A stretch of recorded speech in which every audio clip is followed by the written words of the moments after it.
Sirni gadaa UNESCO galmaa'ee aadaaf duudhaan uummata Oromoo duraan moggaatti dhiibamaa ture giddu galatti dhufee akka beekamu taasisaa jira jedhan hoogganaan biiroo aadaaf tuurizimii Oromiyaa obbo Girmaa Ilum. Akka fakkeenyaattis ayyaana Irreechaa Hora Finfinneetti kabajame kaasan. Sirni gadaa galmaa'uun duudhaaleen biraa hafan dabalataan akka galmaa'an kakkumsa addaa uumeera. Fakkeenyaaf Irreechi isaa wal qabata. Sirna gadaa imaammata barnootaa keessa galchuun dhaloota barsiisuun dimookiraasii babal'isuuf hojjetamaa jiras jedhan.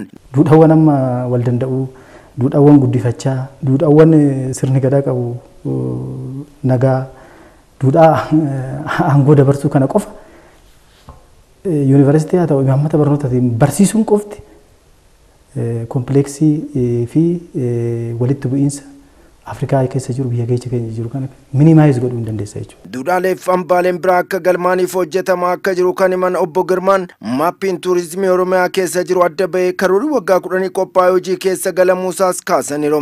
Maaster pilaanii waggaa 10 baasneeti jirra. Maappi tuurizimii Oromiyaa keessa jiru adda baasnee jirra. Duudhaa keenya tuurizimiiwwan Oromiyaa keessa jiru biraandi godhutu nurra jiraatadha. Addunyaa irratti beeksisuudhaaf. Iddoowwan hawwata tuurizimii Oromiyaan qabdu beeksisuuf dhaabbilee barnootaa, hoteelota intarnaashinaali fi buufata xiyyaara Boolee waliin hojjetamaa jira.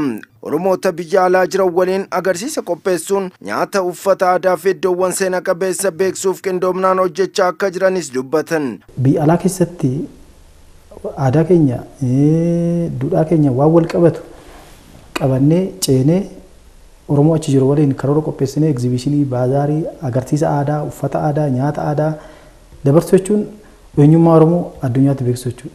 Isa qofaa miti aartii keenya achi keessatti aksesii uumuu, galii dabalataa akka argatan godhuu beeksisuudha waan ta'eef karoorri qophaa'ee itti deemaa jirru. Ayyaanni Irreechaa Ameerikaa fi Awurooppaa fi biyyoota Afrikaa biroo keessatti Oromootaan waggaa waggaan kabajamaa jiru ayyaanicha beeksisaa akka jiruu fi cimee itti fufuu akka qabus dhaaman. Miidiyaa waliinis qindoominaan aadaa fi duudhaa uummatichaa beeksisuuf hojjechaa akka jiranii fi ayyaana Irreechaa Hora Finfinneetti kabajame miidiyaan biyya keessaaf idil addunyaa 200 ol akka gabaasan dubbatan. Muddee 25 bara 2012 godina Booranaatti sirna gadaa galmaa'ee yaadachuuf sagantaan akka qophaa'e sagantaa kanarrattis duudhaawwan sirnicha keessa jiranii fi carraawwan tuurizimii Oromiyaa keessa jiran kan itti beeksifaman akka ta'an dubbataniiru.